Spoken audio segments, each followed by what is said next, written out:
नमस्कार, आप देख रहे हैं वॉइस ऑफ कोटपुतली। कोटपुतली बहरोड नया जिला बना है। इसकी जो व्यवस्थाएं हैं वो भी तेज गति से आगे बढ़ रही हैं। इसी क्रम में आज हम जो जिले की शिक्षा व्यवस्था है उससे जुड़े हुए सवालों का जवाब जानने के लिए और जिले की शिक्षा व्यवस्था को और कैसे हम बेहतर बना सकते हैं, इस मुद्दे पर बातचीत करने के लिए हमारे साथ कोटपुतली बहरोड के जिला शिक्षा अधिकारी प्रकाश चंद मीणा जी हैं। नया जिला है, नई चैलेंज भी होंगे। जिले की जो वर्तमान शिक्षा व्यवस्था है उसको आप कैसे आंकते हैं और जो सबसे बड़ी समस्या है वो क्या है? नया जिला होते हुए कोई बड़ी समस्या नहीं है। एजुकेशन के क्षेत्र में अपने ज़िले में 7 ब्लॉक हैं और 7 ब्लॉकों में एजुकेशन एक नए ज़िले की तरह न होकर पुराने ज़िलों की तरह ही है। परीक्षा परिणाम भी अच्छे परीक्षा परिणाम है और ज़िले की जो एजुकेशन स्थिति है वो भी बहुत अच्छी स्थिति है। सरकारी विद्यालयों में जो शिक्षा की गुणवत्ता है उसमें सुधार के लिए आपने क्या स्पेशल कोई प्रयास किए, क्या विषय? सरकारी विद्यालयों में जो शिक्षा का स्तर है वो निरंतर बढ़ता हुआ जा रहा है। इसमें जो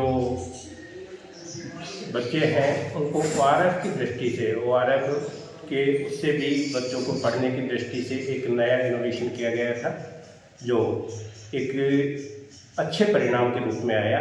जो कक्षा 1 से 7 तक के बच्चे थे उनका एक ORF आकलन करके और उनके पढ़ने का स्तर का आकलन करके उनमें काफ़ी सुधार किया गया था। कुछ एक राजकीय विद्यालय अभी भी पुराने या जर्जर भवनों में ही संचालित हैं। उनको अन्यत्र किसी दूसरी जगह शिफ्टिंग करने या उसकी मरम्मत के लिए क्या योजना है? सभी विद्यालयों का सर्वे करवाया जा रहा है। पहले भी सर्वे किया गया था और उसमें जो कमरे जर्जर स्थिति में पाए गए थे उनमें निर्देशित किया गया था कि उनमें बच्चों को नहीं बैठाएं, उनमें लॉक करा दिया गया था और उन कमरों में बच्चों को नहीं बैठाया जा रहा।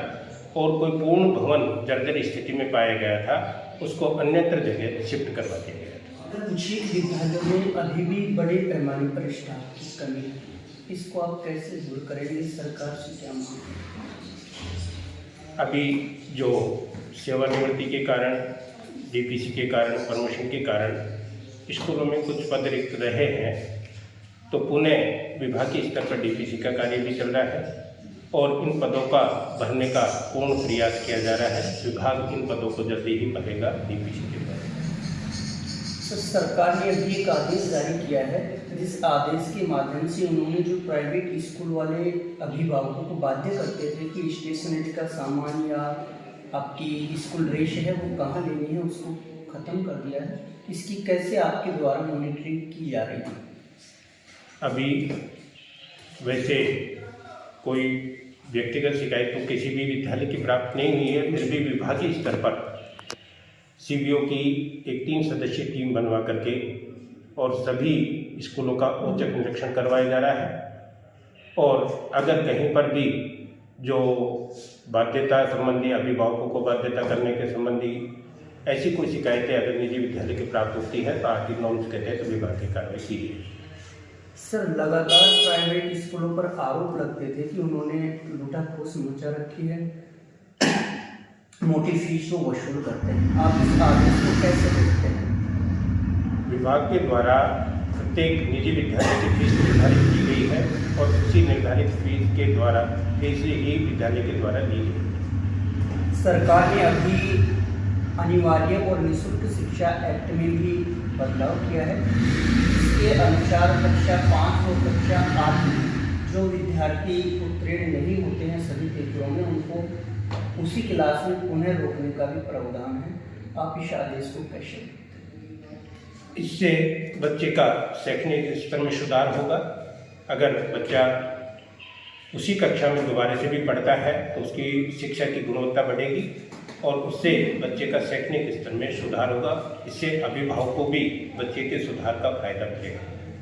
सर, आपके द्वारा क्या विशेष कदम ऐसे उठाए जाएंगे जिनसे जो राजकीय विद्यालय हैं उनमें नामांकन में वृद्धि आए और जो स्कूल छोड़ने वाले बच्चे हैं उनमें कमी? अभी प्रेस उत्सव कार्यक्रम चल रहा है 4 चरणों में प्रवेश उत्सव कार्यक्रम है। चरणों में प्रत्येक ग्राम पंचायत स्तर पर पीओ के क्षेत्र में 25-25% अध्यापकों को सर्वे के लिए भेजा जा रहा है और प्रत्येक डोर टू डोर सर्वे चल करके ड्रॉप आउट बच्चे या जो प्रवेश से वंचित बच्चे हैं उनका सर्वे करके और सभी बच्चों को सरकारी विद्यालय से जोड़ने का पूरा प्रयास किया जा रहा है।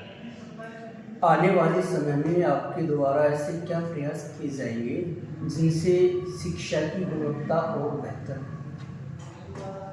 यही प्रयास रहेगा कि प्रत्येक बच्चा विद्यालय से जुड़े, उसके शैक्षणिक स्तर को सुधारने के लिए शिक्षक भी प्रयासरत है और विभाग की कई योजना भी आ रही हैं जो शिक्षा की गुणवत्ता में सुधार कर रही है।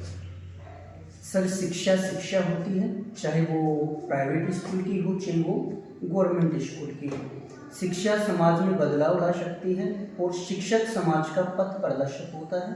ऐसे में आप समाज को, शिक्षकों को, विद्यार्थियों को और अभिभावकों को क्या संदेश देना चाहेंगे?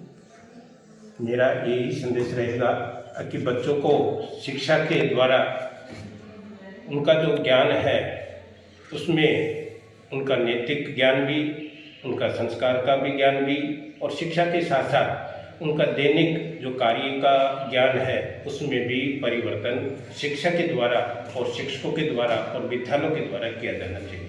सर, मेरा अंतिम सवाल रहेगा, शिक्षा के साथ साथ जो शैक्षणिक गतिविधियाँ हैं वो भी जरूरी है। हालांकि राजकीय विद्यालयों के लिए सरकार ने बाकायदा ब्लूप्रिंट जारी कर रखा है कब कब क्या होना है, लेकिन प्राइवेट स्कूलों पर यह आरोप लगता है कि उन्होंने बच्चों को नंबरिंग मशीन बना दी। इसको आप कैसे सुधारेंगे? विभागीय निर्देशों के अनुसार शैक्षणिक गतिविधियां गवर्नमेंट प्राइवेट दोनों में ही की जाती हैं और इसका जो भी निर्धारित कार्यक्रम होता है, अवधि होती है, इसमें गवर्नमेंट प्राइवेट दोनों ही स्कूल के बच्चे भाग लेते हैं, पार्टिसिपेट भी करते हैं। सर, अभी आरटी के एडमिशन्स को लेकर भी अभिभावकों में भ्रम की स्थितियाँ होती हैं, लगातार हमारे पास भी फ़ोन आते हैं। वास्तव में आरटी के एडमिशन की प्रोसीजर क्या है? इसकी जो टाइम फ्रेमवर्क जारी किया जाता है उसके अनुसार ही बच्चों को आवेदन करते हैं और उसके अनुसार जो पोर्टल पर एडमिशन प्रक्रिया है वो नियमानुसार विद्यालय के द्वारा की जाती है। सर, अभी आपने मोटी फीस वसूलने के सवाल का जवाब देते हुए बताया कि अगर अभिभावक शिकायत करेंगे तो आप शिकायत के आधार पर जो भी जांच में आएगा उसके अनुसार आप एक्शन लेंगे।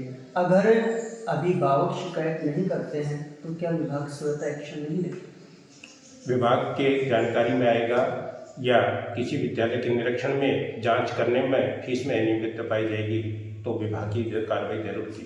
ये थे हमारे साथ कोटपुतली बहरोड के जिला शिक्षा अधिकारी प्रकाश मीणा जी। आप देख रहे हैं वॉइस ऑफ कोटपुतली, मैं आपकी शरद कुमार अंकेश। बालाजी फिनसर्व, जहां मिलती है आपको वाहन बीमा, स्वास्थ्य बीमा, म्यूचुअल फंड, जीवन बीमा, फाइनेंस, साधारण बीमे की सभी सुविधाएं।